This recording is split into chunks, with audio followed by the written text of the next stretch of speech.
And good evening and welcome to another edition of Sports Corner. My name is Ralph Williams, and on the phone with us right now is Smokin Jim Fazier. Smokin Jim, welcome to the program. Smokin Jim, you there?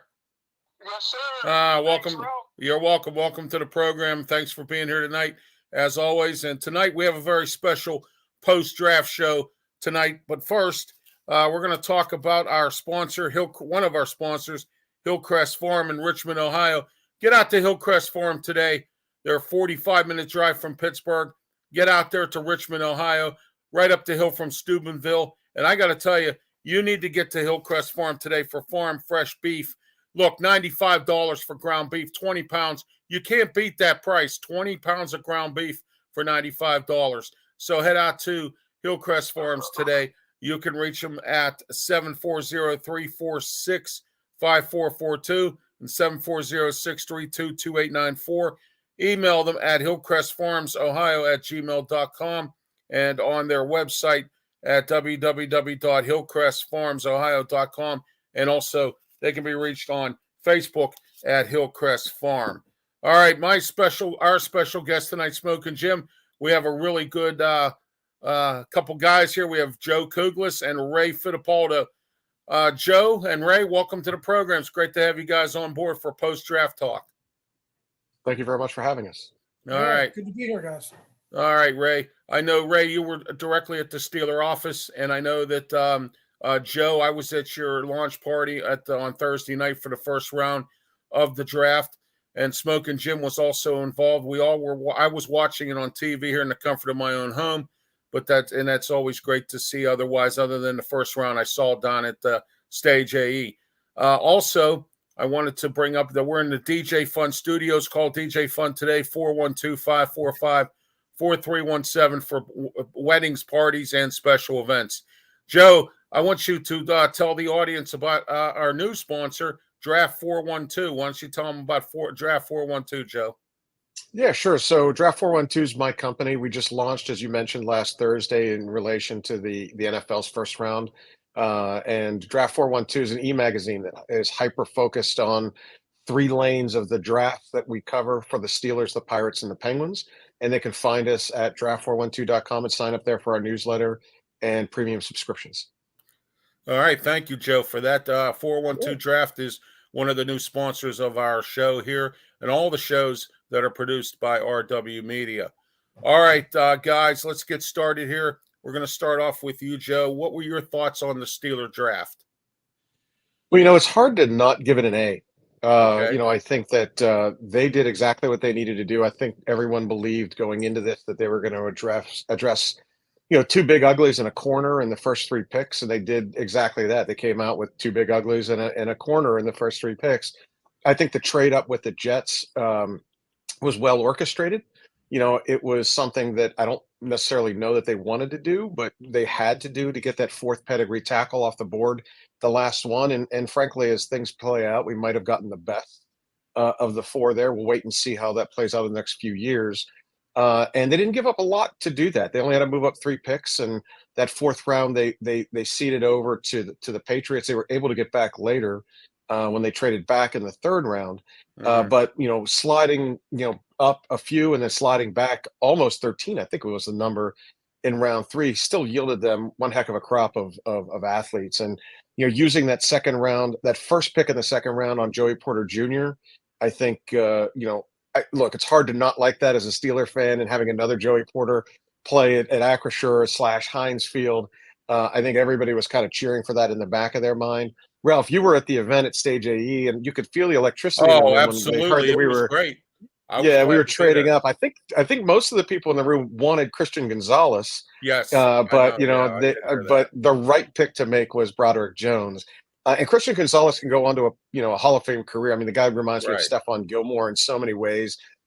Even I dare to say Rod Woodson in the way that he plays the game with his fluidity and speed and headiness for the ball. But JPJ is, I think, a nice consolation prize to get in that top place in the second round.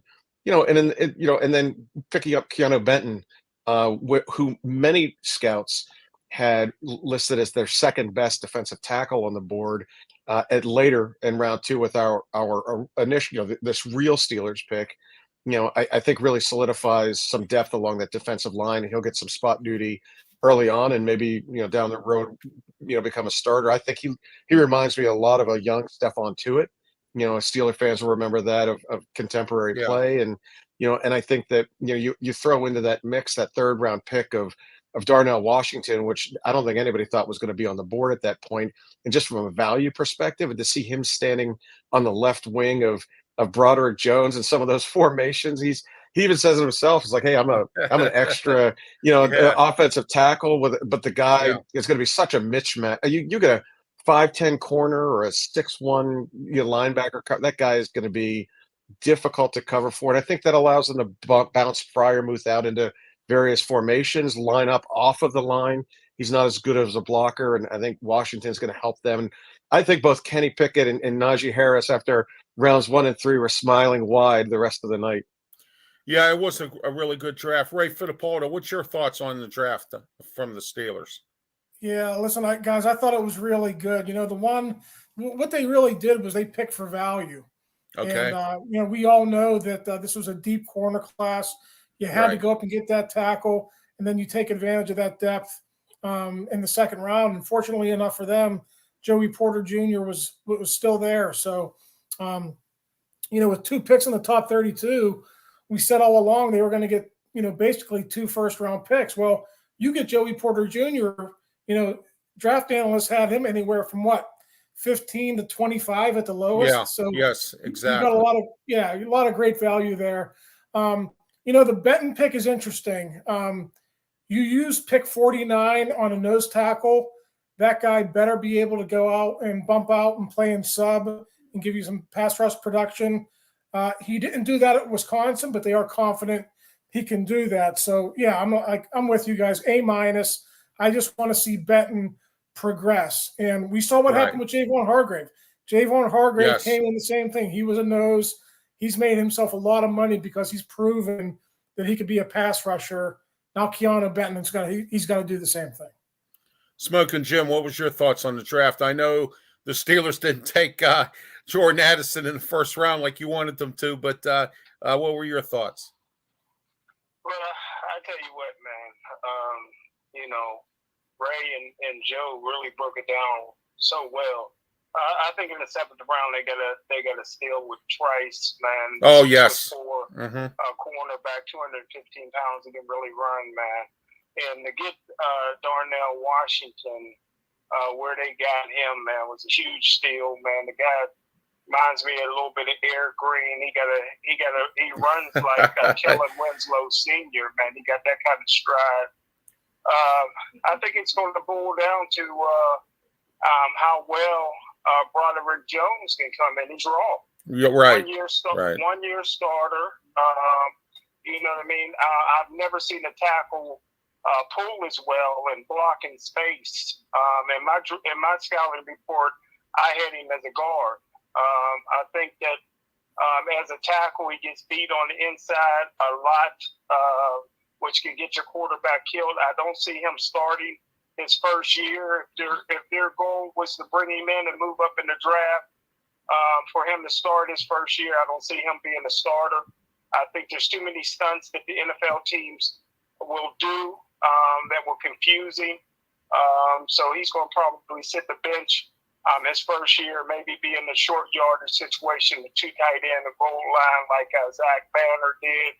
I think that the defensive lineman from Wisconsin, Benton, is a guy that's not big enough or strong enough to play nose guard, not athletic enough to play defensive end. I don't know what their thinking was there. I love Herb Big.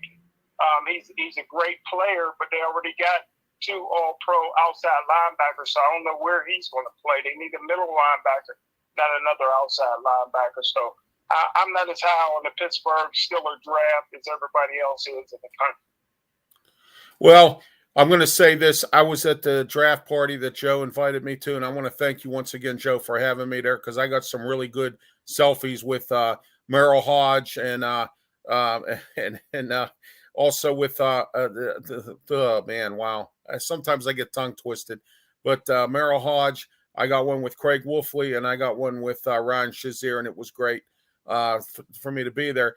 And I remember when you were asking, or when your the MC Travis was asking us who we wanted, and to yell it out. And I yelled out Broderick Jones. I did. I yelled it straight out, and I said Broderick Jones because I thought that would be the direction the Steelers were going to go.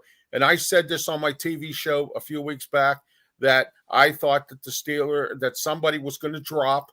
And I said that there's going to be some people dropping, and one of them happened to be Joey Porter Jr., and that was great that he dropped to us in the second round, almost like a first-round pick, as mentioned. So I think that this draft was a decent draft. We're going to find out where these guys are, what these guys are going to do. We got better. I think we got better, stronger, and I think we got we're going to be mean and nasty because from what I'm to the understanding from Coach Tomlin is that they're going to be able to come in and be meaner, nastier this time around. And I believe they did it on purpose, and they needed to do this. This had to be done, and we're going to find out what happens. I like Smokin' Jim agree about the Herbig thing.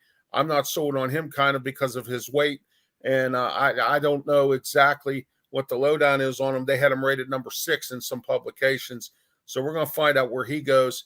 But the thing that I was frustrated about was we weren't able to get Dorian Thompson-Robinson from UCLA in the 7th round. I would have loved to have seen us get him because we need kick return help. He can kick return. He can play wide receivers like a slash, and he can play quarterback.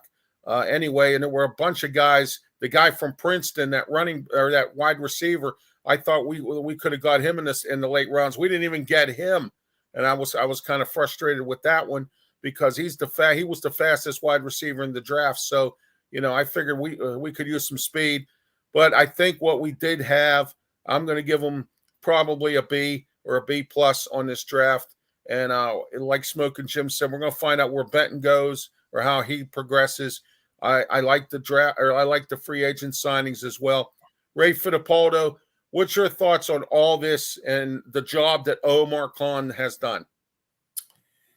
Yeah, I mean, I think Omar, for his, basically being on the job for 12 months now, he's shown he could be aggressive. He did it in November when he traded Chase Claypool and got, what ended up to be that number 32 pick. Mm-hmm. He proved he knows how to wheel and deal. He can move up and make moves. He's got good relationships with other GMs and personnel people around the league. So I think he's done a fantastic job. And, just going back to, the kick returner, receiver conversation. I think when you get a value pick like Darnell Washington in round 3, they basically took, 2 offensive players in their first 4 there. Right. I don't think they felt like they had to take a receiver in this draft, especially after getting Allen Robinson, who's basically going to be a 3. Calvin Austin, if he's healthy, will be your 4. And then you got Gunnar Olszewski, Miles Boykin, and Anthony Miller, so on and so forth, who's going to fill out that number 5 role. So, I think they're going to be playing in a lot of 12 personnel this year. They're going to line up heavy, and I think they'll play to their personality. And, if you listen to those guys talk after the draft, physicality on both lines of scrimmage. What did Keanu Benton say? Mike Tomlin wanted goons. And I think that's going to be yeah, exactly. the personality of this football team. Yeah, oh, yeah. Smokin' Jim? Hey, bro. Yeah, Smokin' Jim. What's your thoughts on Omar Khan and the draft and free agents and everything he's done so far? I tell you what, I didn't know too much about Omar Khan coming in. I just assumed that he was just a numbers cruncher. But I tell you what, man, just hearing him speak, hearing the way he goes about his business, man, I was very impressed. I don't always agree with his picks, mm-hmm. But right. I like his approach, and I like the things he's doing. And like Ray's been saying all along, he's very aggressive. I like that. They got some money to play around with. And I tell you what, man, it was a very successful off season. Let's not forget, you got to factor in. I gave the Steeler draft a D this year, and don't forget they didn't have a 6th or a 5th round pick. Right. You mentioned, Ralph, a couple of guys that they left on the board. Yes. Well, they got drafted. They didn't have that pick. Yeah. Yeah, they didn't had Yes. those picks, man. And this was a very, very deep year for cornerbacks. So they still was able to get cornerbacks, quality cornerback in the 7th round. You got to give it to them for that. And they look like they can play a little bump and run. And I tell you what, man, we got the 2 great tight ends on the roster. I think this Washington is going to be unbelievable. And don't forget that after about 7 or 8 years in the league, if he's healthy, he can be like Larry Brown and move to offensive tackle, put a couple pounds on, move to offensive tackle because he's that good of a blocker. So he could have a long, long career in this league like Larry Brown did. Start off and be a great tight end, and then later on move to offensive tackle. Joe? Well, I think that we're forgetting one piece of the puzzle here, and I think Omar Khan should be congratulated for Andy Weidel. Yes. And Andy Weidel came over Yes. from the Eagles, and the philosophies that he used as the director of player personnel under Howie Roseman are clearly being adopted here under the Pittsburgh Steelers. We saw that by the drafting of those big uglies, like we talked about, those goons, like Ray mentioned a few minutes ago, Right. getting an offensive tackle in the first and a defensive tackle in the second. I think is exactly the way they build. They build their teams from inside out.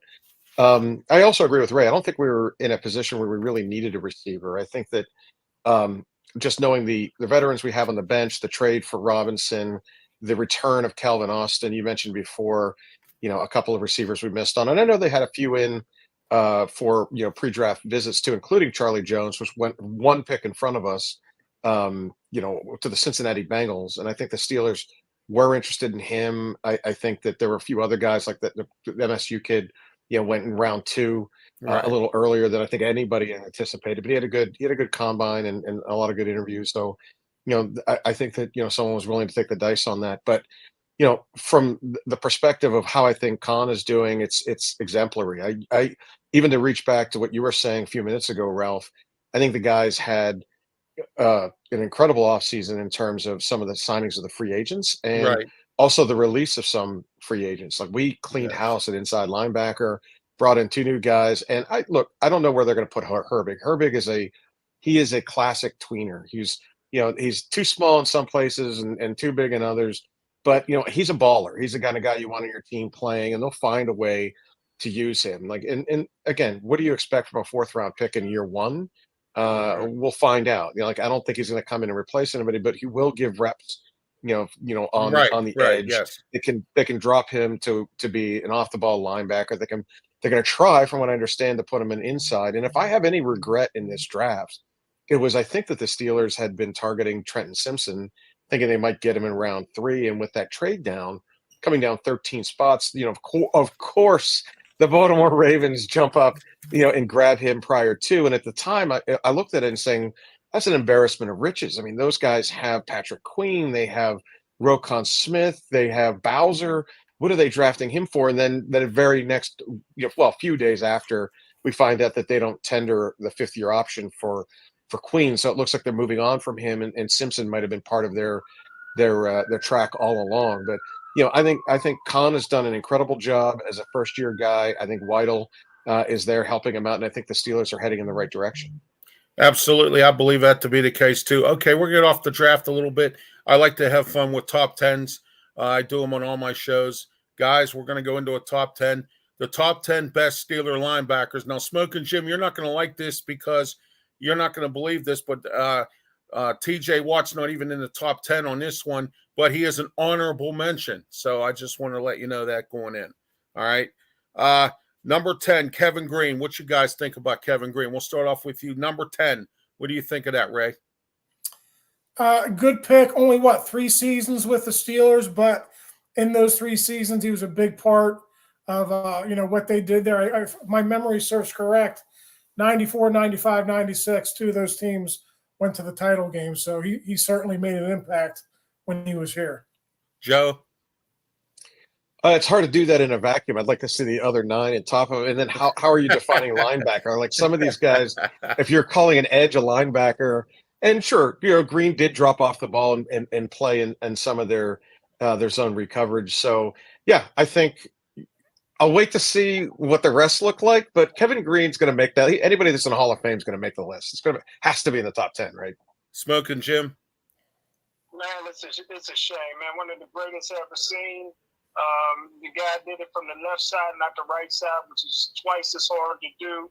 He had more sacks than any other linebacker in NFL history, 32 more than Lawrence Taylor, and they made him almost wait till he was dead before they put him in the Hall of Fame. That was a shame. Yeah, it was. Kevin Green was a good wrestler, also a good wrestler as well. He wrestled in the WCW there for a little while with Hulk Hogan. Okay, number 9, James Ferrier, Smoking Jim. Overrated.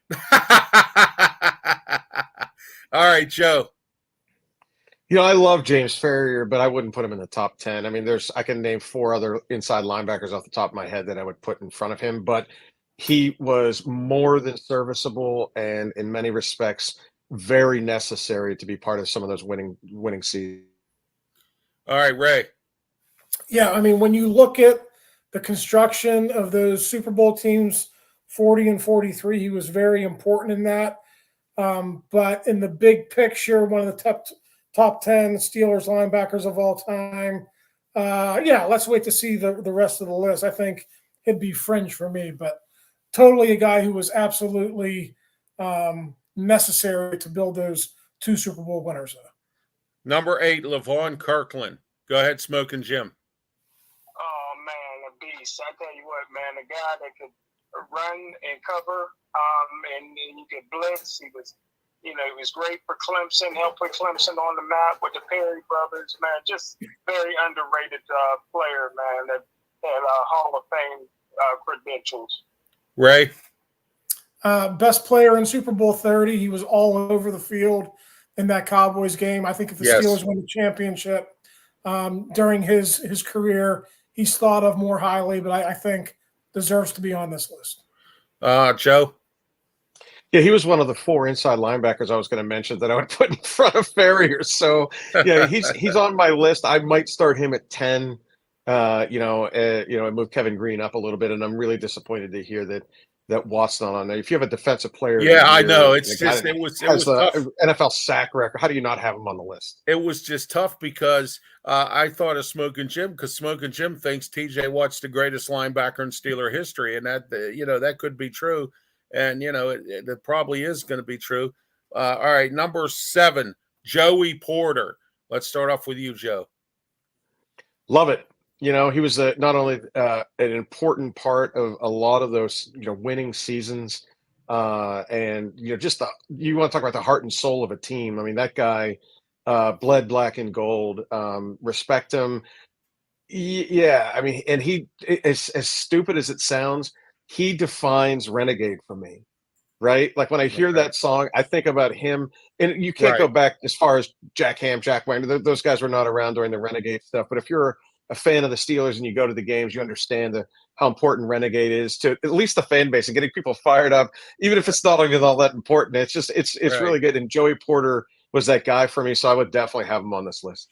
Smoking Jim. Joey Porter was bulletproof. I tell you what, man. I scouted him when he was at Colorado State. His first 2 years, he played wide receiver. I think they had a quarterback by the name of Marino, and Joey Porter was a great athlete.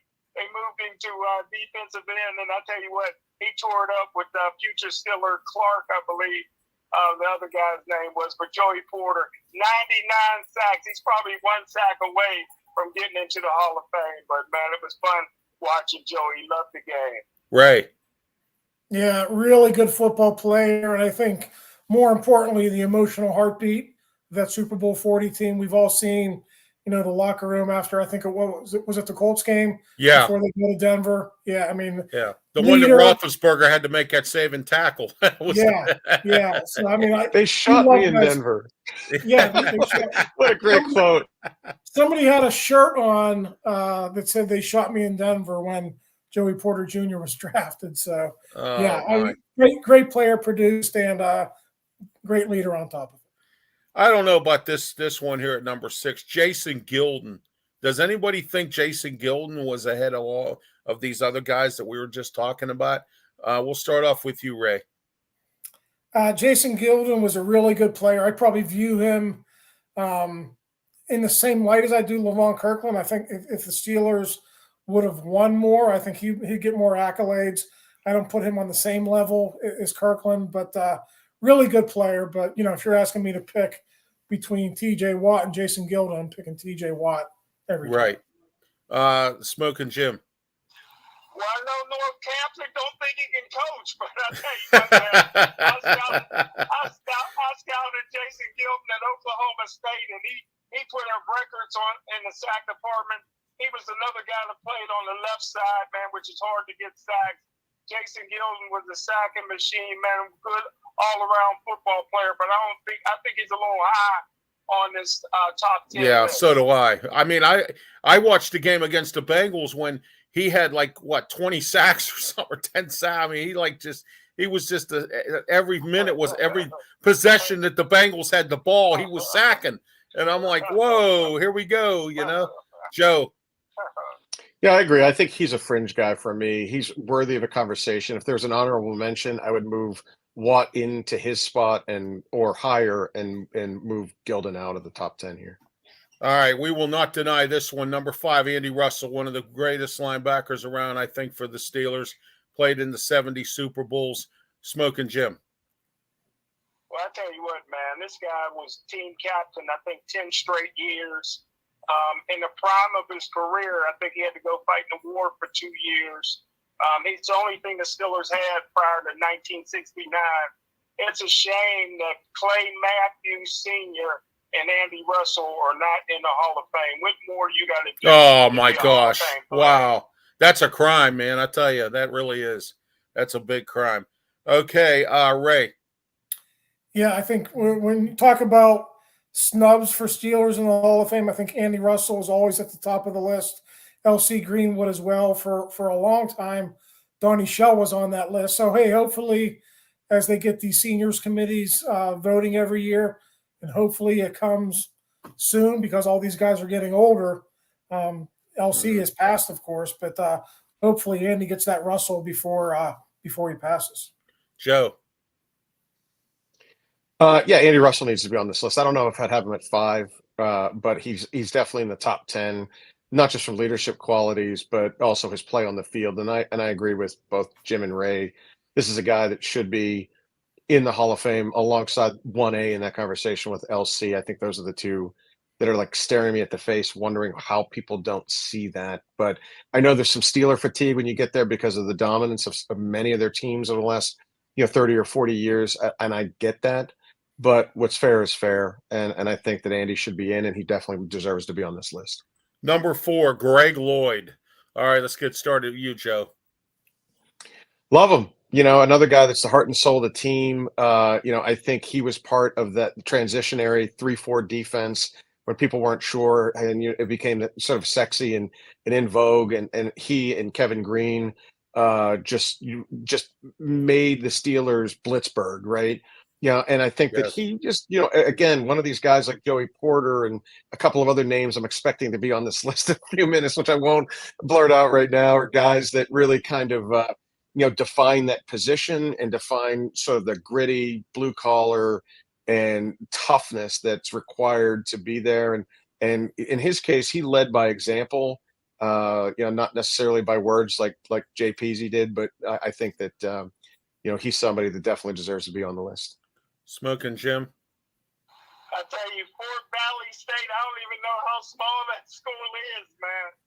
For Chuck Noll to find this guy or Bill Nunn out of Fort Valley State, this guy, I tell you what, man, football player, leader. I tell you what, he was one of the meanest guys you ever wanted to meet. Hard worker, wasn't the biggest guy in the world, built like a bodybuilder with a shirt off, man, put the work in, but I tell you what, he was one of those guys that could probably get 12 to 15 sacks a year, but back then he was so unselfish that on passing downs he would play middle linebacker because he was so good in coverage, and that's probably hurt his chances getting in the Hall of Fame because he didn't have the number of sacks that he would have had had he always played on passing downs as a rush linebacker. Ray. Yeah, really well-rounded football player, as you guys have illustrated. One point on these outside linebackers, it's not this way today because so many teams run the 3-4 or some version of the 3-4. But I think Greg Lloyd was what, a 6th round pick back when they had 12 rounds. Jason Guild and third round pick. Some of these guys were Joey Porter, 3rd round pick. So now guys with that type of talent, they're off the board in the 1st or 2nd round. In the first, right? Exactly. You're right, Ray. The Steelers did such a great job in all those drafts identifying guys, and really they took advantage of other teams not really playing the 3-4 at that era. All right, next, number 3, James Harrison. Let's start off with you, Ray. Yeah, I mean, James, we don't mention him like with LC and Andy Russell, probably because he just doesn't have the sack numbers, but he was so good early in his career in pass coverage. You guys see some of the interceptions on highlights, hurdling guys. He was a fantastic football player for a long time. I think he kind of leveled off, after 2008. Of course, he left for a couple of years, came back. Back half of his career wasn't as good as the first half. Good, so he'd be on my list. I don't know if it'd be this high though. All right, Joe. Yeah, I expected him to be on the list for sure, especially after that Super Bowl performance with potentially 2 of the most memorable, if not the 2 most memorable plays in Super Bowl history in the same game. And his 100-yard interception return, to flip something that could have been easily a game-changing momentum score is something I'll never forget. And I agree with Ray, though. I mean, he belongs on the list. Maybe 3's a little high. That said, this is another one of those stories where the guy had been cut by the Baltimore Ravens like 48 times or whatever it was. And we bring him here and all of a sudden, bam, he's MVP caliber for a couple of years. And look, again, another guy that you never wanted to meet in a dark alley.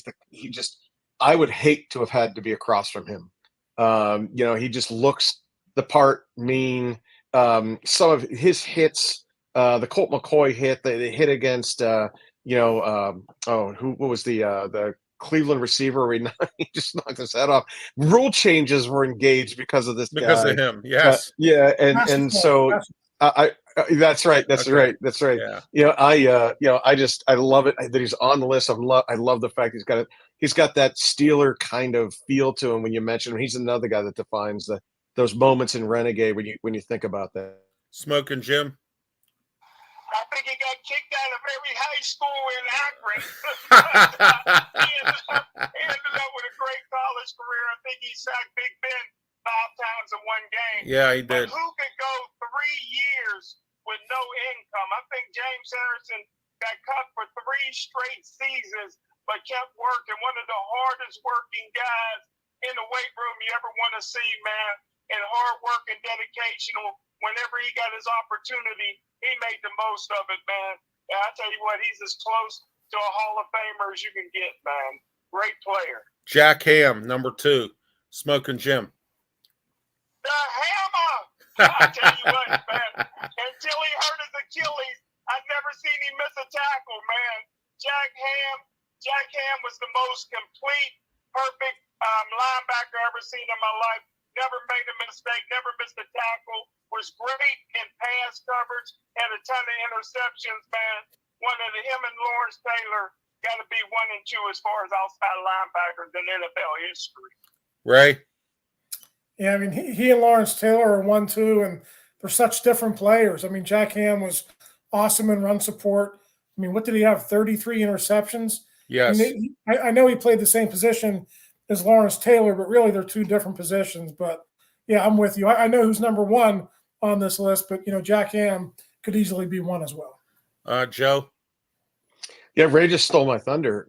As much as I love who number 1 is going to be, and as a child was my favorite defensive player aside of Mel Blount, and someone that's just so identifiably a Steeler. Jack Ham might be number 1 on this list. This guy might be our best linebacker. And it's hard for me to say he's number 2. I mean, and talk about an embarrassment of riches. We're talking about a top 10 list here, and any of these guys might be the number 1 on many teams. and we've got guys like TJ Watt that can't make our top 10 list. So, for all intents and purposes, I would probably have put him at 1, but I'll settle at 2 tonight because I know who's number 1 too. All right, here's our number 1. You ready? All right, let's get the round of applause for number 1, Jack Lambert. Jack Lambert, number 1. Let's start with you, Joe. Love it. The quintessential Steeler, the Cliff Harris Super Bowl, wagging his finger after the Jarella incident, the 2 missing teeth. He just defined 70s Steelers. When you think of the Steelers, I think of Lynn Swann and Jack Lambert on offense and defense. And there was such a, again, an embarrassment of riches and talent that they had on that team. But here's a guy that, just really defined the position at middle linebacker. And really, when you think about it, there are guys like Butkus and there are guys like Lambert, and they have their place in NFL lore because of it. So number 1's fine. I'll let that stand and not make an argument against them. Smokin' Jim. I tell you what, man, the Steelers drafted him as an outside linebacker because they already had a good middle linebacker by the name of Henry Davis. Henry Davis didn't come back in '74, so Chuck Noll moved Jack Lambert to middle linebacker. And I tell you what, he's my all-time favorite. Wasn't fast, wasn't strong, but on game day he had unmatched, adrenaline. He could probably flip a car over on game day. Superhuman strength, intensity on game day that was unmatched, man. Jack Lambert, my favorite. Right. Yeah, I have no problem with him being number 1. We all see the NFL films, the hard hits, no teeth, like you mentioned. But, he clinched Super Bowl 14 by dropping back 15 yards into the zone coverage, and he got an interception of Vince Ferragamo, and they go on to win that Super Bowl. So just a well-rounded player, and as much as I love Jack Ham, I have no issues with Jack Lambert being number 1 on this list either. All right, I'm going to run down the honorable mentions: TJ Watt, Lamar Woodley, Lawrence Timmons, Chad Brown, David Little, and Mike Merriweather. Does anyone have any issues with that? Let's start with Smokin' Jim. No, that's pretty good. All right. How about you, Ray? No, I think that's a good list. I think if Ryan Shazier hadn't been injured, I think he would have had a chance to get into that honorable mention class. But we're certainly not picking anyone from 2018 onward, are we? Certainly not inside backers. Oh my gosh, yeah, I know who you're talking about. He's with Seattle, so we'll see what he does. All right, Joe. Yeah, I think everybody there needs to be on the outside looking in, save for TJ. We've got to find a place in there for him, and maybe some of those other guys might need to get bumped out. But that said, he's a work in progress, so maybe we can just write it off to the fact that he's only halfway through his career with much, much more to prove to make our list of top 10. All right, let's go over the Steelers undrafted free agents here.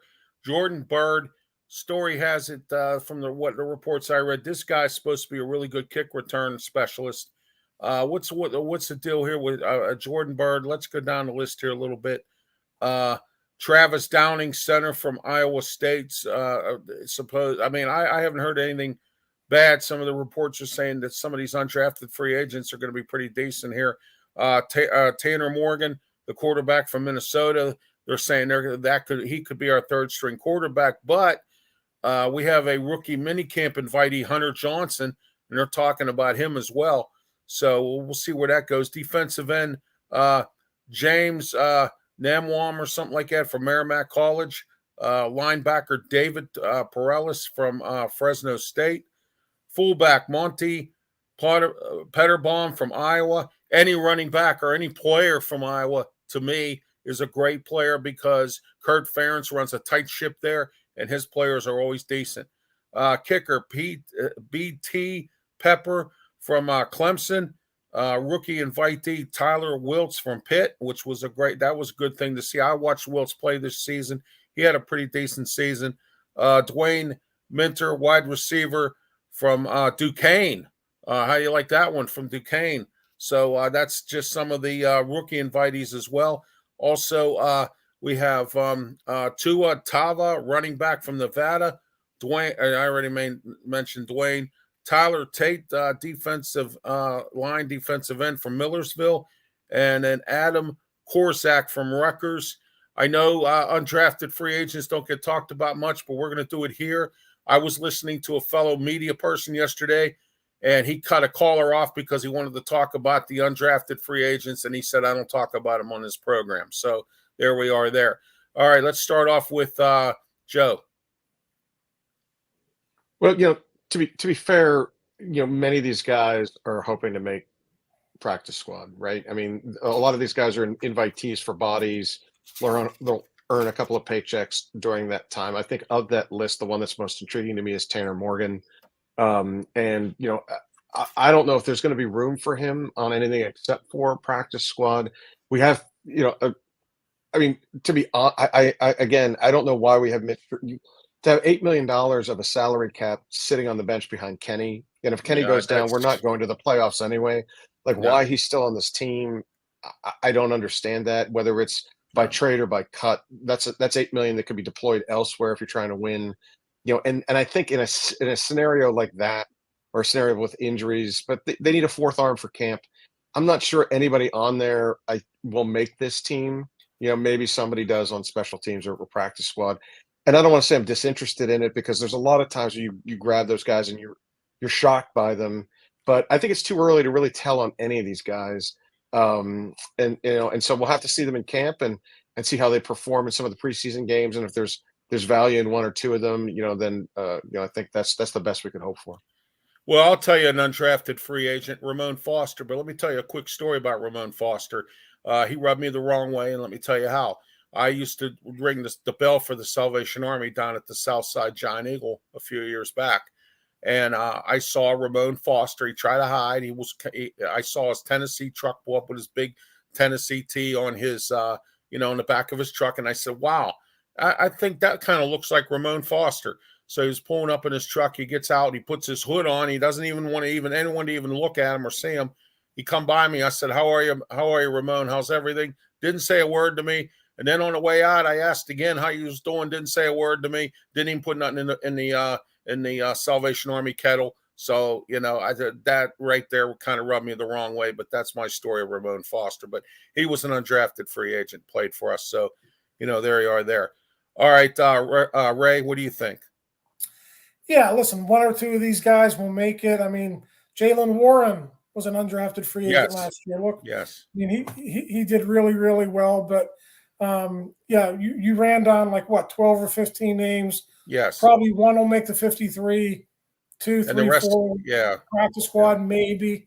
And, we're going to look at them at rookie minicamp next weekend. The one name that interests me, actually two names. When you look at undrafted free agents, you got to look at the positions they play and where the Steelers are thin. You mentioned the inside linebacker, I think Perales, was that his name? Yeah. Mm-hmm. And also, I don't know that they need a fullback, but the kid from Iowa, maybe he makes it on special teams, or maybe he's a practice squad guy. Well, I know they're trying to shed the Derek Watt salary. I'm not sure how they're going to do that. You have Connor Hayward, and then on top of that, you just brought in this big tight end that you just drafted that I believe could probably line up in an H-back position and block for Najee Harris. So I see how that could happen as well. But we'll find out as we go. Smokin Jim. It don't matter how you get here, man. You get here, you have an opportunity. Undrafted free agents, that same opportunity as everybody else, man. Get to camp, work hard, make the most of it, man, and hopefully, it's hard for anybody to make an NFL roster, so hopefully things will work out for a couple of these guys. All right. We're going to talk about the AFC North right now. Round one. Well, Baltimore drafted Zay Flowers. What's everybody's thought on Zay Flowers and drafted by the Baltimore Ravens? Let's start with you, Ray. Is he going to be any different from the receivers they've drafted? Yeah. Marquise Brown, right? Rashad Bateman. None of those guys work out. No. I'm not saying it's them. Lamar Jackson has some issues throwing the ball down the field outside the numbers, but hey, listen, I mean, Zay Flowers is a good prospect, but getting drafted by Baltimore, that's never a good sign if you're a receiver. Absolutely. Joe? I agree with Ray. I think Zay Flowers has a bunch of talent. He reminds me a lot of Steve Smith in many respects. If I was to give him an NFL comparison, I would think that Steve Smith is a good one. But by the same token, you have to look at what he's got around him. And Lamar Jackson does have his limitations, even though he's the highest paid quarterback in the league now. He can't throw outside the hashes, and he Yeah. can't throw downfield. Marquise Brown asked for a trade because of it.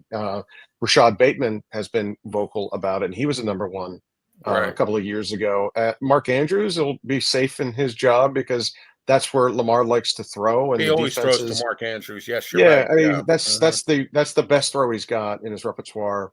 We can get into that and talk in depth if you No, wanted to about some of the deficencies, or we don't need to. You're right. But I do think from a positional perspective, and maybe even to placate their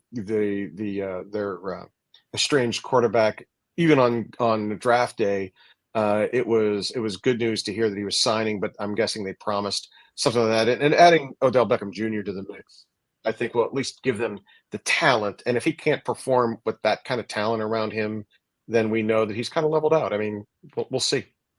Oh, he got a nice big contract, Smoking Jim. Well, we know he's better than Dino Tomlin. Listen, man. Listen.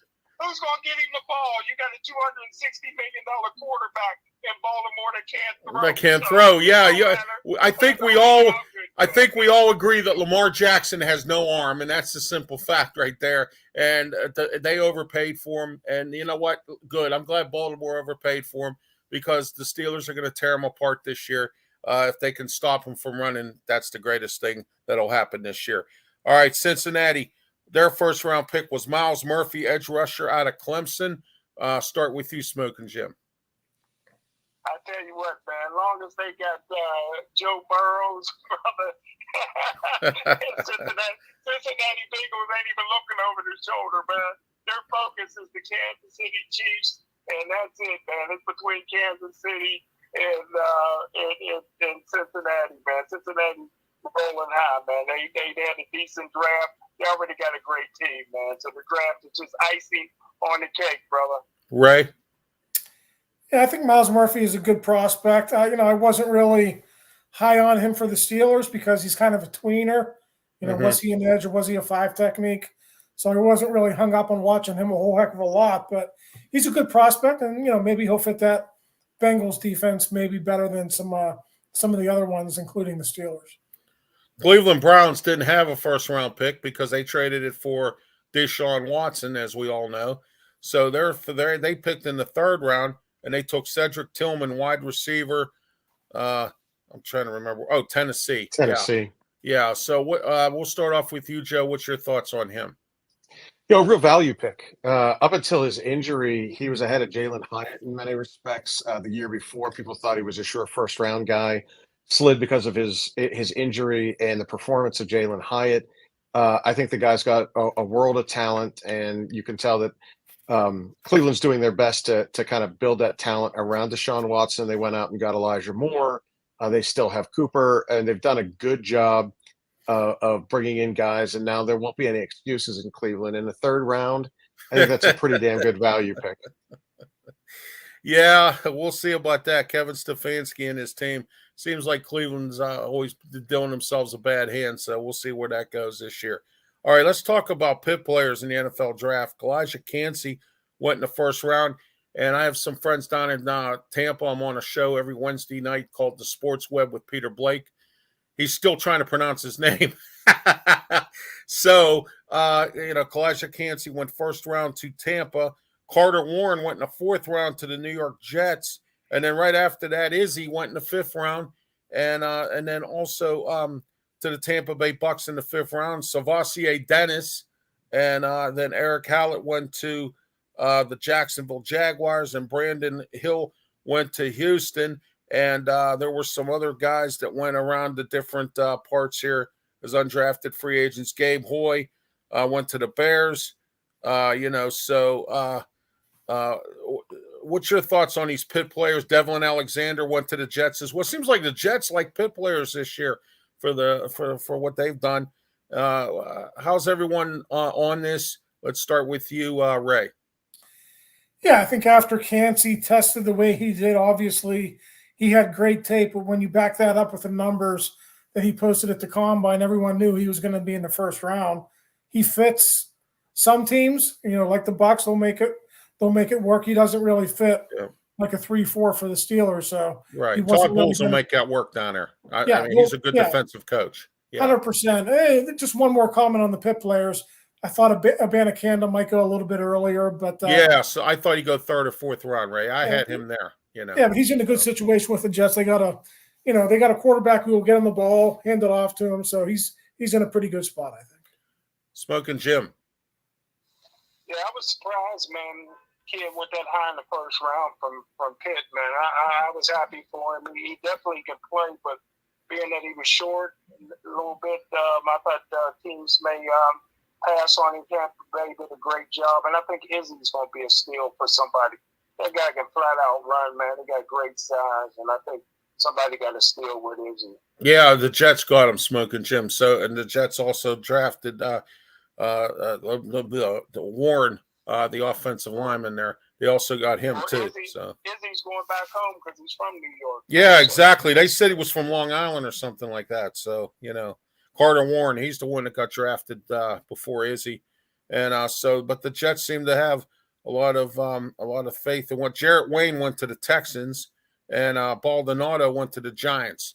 So a lot of guys went a lot of different places here, and for Pitt was number 5 of all colleges in the NFL draft who had the amount of players that got drafted in there, and that's just a testament to Pat Narduzzi.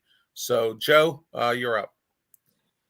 Yeah, well, Kancey's hard to argue against. He performed. I was at the combine, and he was clearly the best defensive tackle there. Now, I agree with Ray. Schematically, he's not a fit for a team like the Steelers. He's a better fit for a team like the Bucs and perhaps Seattle, perhaps Detroit.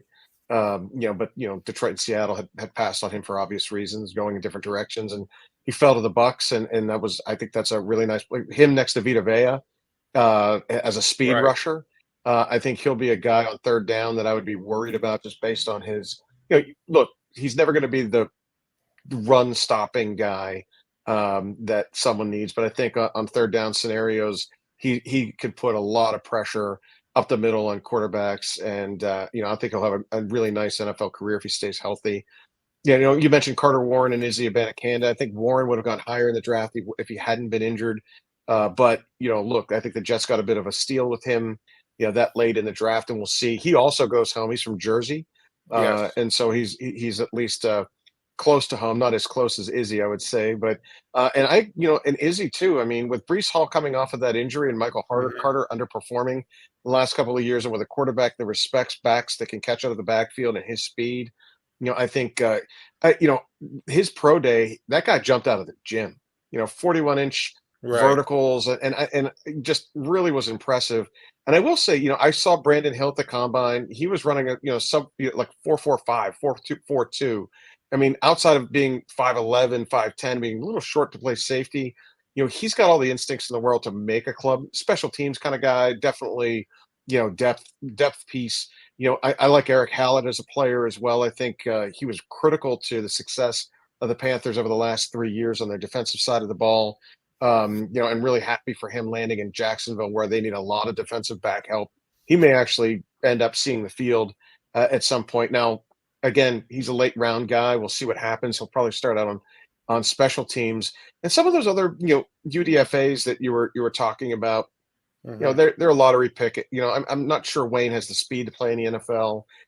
Gabe Hoy has injury problems. I know Gabe Hoy does. Yeah, maybe something like that. I like Haba Baldonado. I saw today just got drafted by the CFL too. But I think getting back to your point, this is 3 years out of the last 2 out of the last 3 years they've had 6 players drafted, and I think that's going to continue to build on that trend. I think Narduzzi's got a bit of a program going, and I think for those fans of the Pitt Panthers, they're going to be able to cheer for a lot of their guys on Sundays moving forward. Absolutely. Okay, final thoughts here as we get ready to wrap things up here. First, let's start off with Smokin' Jim Frazier. Go ahead, Smokin' Jim. What's your final thoughts tonight? I don't have any, man. I enjoyed this show, brother. No final thoughts, huh? Well, Jordan Addison's going to be playing in Minnesota, so what do you think of that, Smokin' Jim? Well, again, I said before the draft, and I'm saying it again, it was a bust of a draft that the Steelers didn't draft Jordan Addison, and they totally blew it. Yeah, that is a true case. He is a good wide receiver. Ray Fittipaldo, what's your final thoughts tonight? Yeah, I mean, listen, draft is over, but we got the schedule coming out May 11th. We got rookie mini camp a day or two after that. Then we got OTAs and mini camp. So the train keeps rolling. Oh, absolutely. Joe? Yeah, I'm excited for the second round of free agency to see what's left where the Steelers use their additional, salary cap, or if they don't. I think they've done a great job in plugging some of the holes, not only in the draft, but also in the first wave of free agency. And I think that, as we look at this team, there are a lot of guys that we're forgetting about that didn't have much of a chance to play last year. I'm really excited to see where DeMarvin Leal pans out, because he's a guy that can rush outside and is big enough to play that 3 technique. And I think that, we'll see how well he kind of pans out. And they did, sign some guys along that defensive line too, including re-signing some of our own, including Larry Ogunjobi. So we'll see how it works out. I'm excited to see how the defense is. I would have liked to have seen them get, an inside linebacker like a Trenton Simpson, but they signed 2, and if Herbie can kick inside, and or they use Neal, and he comes down and plays sort of like Rover, because he's really good up against the he could play in the box there. I think they might solve some of those problems. It's not ideal, but you can't get everything in the draft. You're not going to be able to get everything in free agency. But I'd like for them to find a way to use that $8 million that's sitting behind Mitch Trubisky and get it off the bench and get it on the field. Joe, promote your business as our new sponsor, Draft 412. Yeah, sure. So I mentioned before, we are hyper focused on the draft. So if you're excited about the Pirates having the number 1 overall pick and the drama around whether or not they're going to pick Dylan Cruz or not, we're going to have a similar but much smaller draft. We're hoping to stream it with a streaming partner. We're also going to do the same, and so Ralph, I know Smokin' Jim, you didn't have a chance to come, but you guys are more than welcome. And Ray, open invitation to have you there too. We'd like to do an NHL draft. It won't be there's not the pageantry that follows the NHL and Major League Baseball drafts in June and July as they do with the Steelers. A lot of those guys are 4 or 5 years off from playing in the majors and 2 or 3 years off from playing in the NHL. But the Penguins might be in the top 10. They're going to be in the top 15 in the first time in almost 2 decades, and so there's some excitement there. And then there's obviously the excitement of having the first overall pick for the Pirates should be fun. So check out the magazine at draft412.com and subscribe or sign up for the free newsletter. I got to say this: Pittsburgh Penguins, who in the draft? They're never there. They haven't had a first-round pick in a while. They haven't had a first-round pick in a long, long time. I want to thank you guys for coming on the show today, Joe and Ray. We'll see you on Thursday, Joe, in the studio, Ray by phone, PCTV, Channel 21, Comcast, 47, Verizon Cable, post-draft show, myself, Smokin' Jim Frazier. And Eric says, thanks, everybody. Great draft review. Go Pitt. And Pickett showed just enough that he might be the answer. We'll see. That says Eric on our comment section tonight. So it was great to have Eric on board here as well, watching, and everyone else watching out there. For Smokin' Jim Frazier, Ray Fittipaldo, and Joe Kuglis, my name is Ralph Williams, and it was great having everybody on tonight. Everybody have a great night, and thank you for watching, and be safe.